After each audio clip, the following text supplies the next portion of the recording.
I have some breaking news, as Bill Cosby has just been freed from prison after the Pennsylvania Supreme Court overturned his conviction.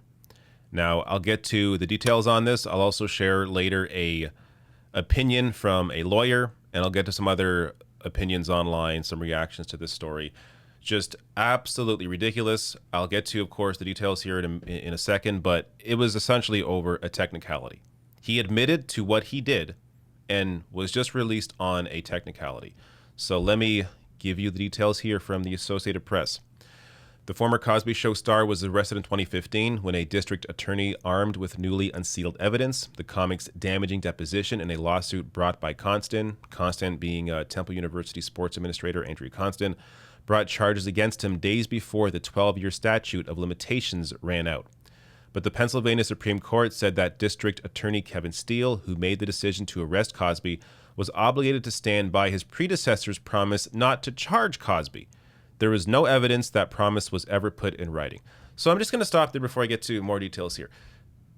He was promised, Cosby was promised that he would not be charged for his crimes. Can you imagine being able to get out of a crime like this, or any crime, because you were told that, oh, don't worry, you can commit whatever crime you want, but you can tell us what happened because nothing will happen to you regardless of the crime that you did. This is technically legal, amazingly, but it's completely ridiculous. He did it. We know he did it. He said he did it. Yet he is released because of this technicality. And again, I'll get to someone else's opinion on this in a second here, but more from this. Justice David Wetch, writing for a split court, said Cosby had relied on the former district attorney's decision not to charge him when the comedian gave his potentially incriminating testimony in Constant's civil case. The court called Cosby's arrest an affront to fundamental fairness, particularly when it results in a criminal prosecution that was foregone for more than a decade. The justice said that overturning the conviction and barring any further prosecution, quote, is the only remedy that comports with society's reasonable expectations of its elected prosecutors and our criminal justice system. In a statement, Steele said Cosby went free on a procedural issue that is irrelevant to the facts of the crime. He commended Constant for coming forward and added, quote, my hope is that this decision will not dampen the reporting of sexual assault by victims. We still believe that no one is above the law, including those who are rich, famous, and powerful. This is truly unbelievable. But, again, I'm not a lawyer. I just have a hard time understanding how somebody who admitted to doing the thing that he did, with 60 plus victims discussing it, is able to walk free over this technicality, over being promised that he wouldn't be charged for crimes that he did. Now, let me get to this clip here from Ari Melber, who is a lawyer, and his thoughts on all this. This is absolutely wild. This is one of those decisions that may be technically legally valid, and we live with the rule of law in this country. But it is a wild and at times bizarre road to get to this point that Mr. Cosby, having been convicted and those convictions upheld all along the way until this highest court, now are completely canceled, vacated, and he walks. So it's wild. Because it is unusually complicated, Chuck, I would endeavor for our viewers here, can I just go a little bit through exactly what the court's ruling is? Do so. I mean, I think at this point, in for a dime, in for a dollar. This whole thing is the more we learn, the more complicated this gets, and you're just like, it's going to make a lot of people lose faith in the system. I'll just be frank with you, Ari. Yeah, so this is it's very tricky. I would use the word bizarre for where the court comes down. And so having said that, that would be my legal analysis or criticism. Let me tell people what the court is saying here. And I'm going to read from the opinion on the clearest parts. The court says, quote, Cosby was compelled to give incriminating evidence, and the result of that was what the DA, this controversial DA you were discussing with the other guests, what the DA intended. Quote, Cosby gave up his rights and Constant, his accuser, won. End quote.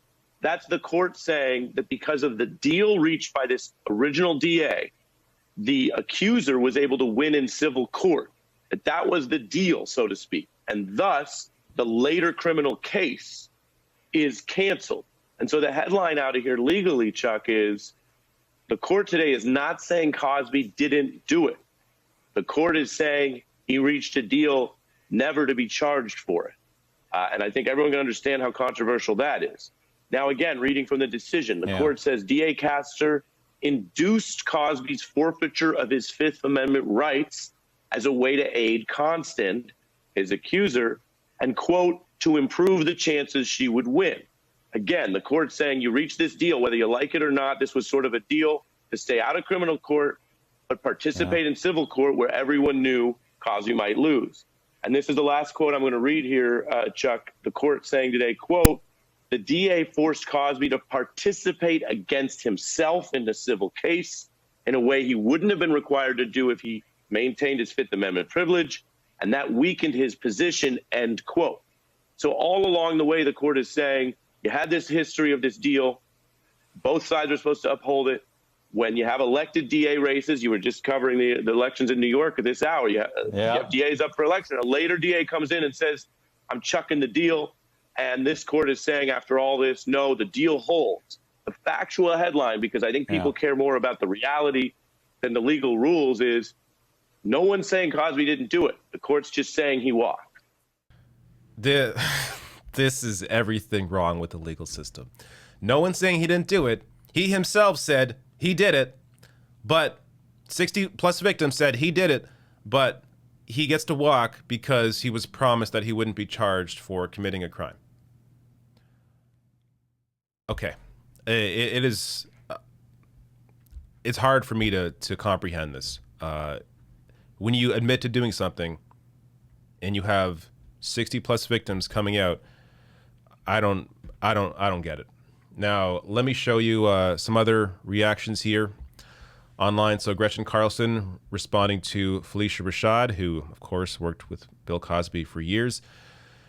Felicia Rashad came out in celebration of this news. Gretchen Carlson here, of course, used to work for Fox News and then became sort of a quasi-whistleblower of how she was treated there. Came out here and saying, Felicia, Bill Cosby being released from prison on a technicality is a complete miscarriage of justice and will never be an exoneration for the brutal crimes he committed against women.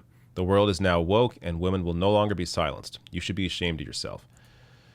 Next tweet here from Mark Lamont Hill. Bill Cosby is not innocent. He has not been exonerated. His release means that Cosby, a sexual predator, was incarcerated within a criminal legal system that has as little regard for its own rules and procedures as Cosby does for his victims. Tracy here, writing 60 accusers. He served 2 years. Now that conviction has been overturned. Stop asking survivors of sexual assault/abuse why we don't come forward. We know the system is rigged. We live in that indisputable fact every day of our lives. It never stops being absolutely sickening. And of course, I think this is, the biggest impact, the fear of how already we were in an environment where it's tough for accusers to come forward. But now having a high-profile case like this get overturned, even though he admitted to doing it, at least part of it, and to have all the evidence stacked against him, to still be overturned after all this, is a slap in the face to all victims, to all survivors of a sexual assault. Last one here. Lisa Goldman tweeted out, I'm thinking about all those brave women who sat and allowed their photos to be taken for the New York Times Magazine cover story about Cosby, who went through all that trauma of reliving what he'd done to them when they testified in court, and how they must feel right now. Yeah, I have nothing else to add to that.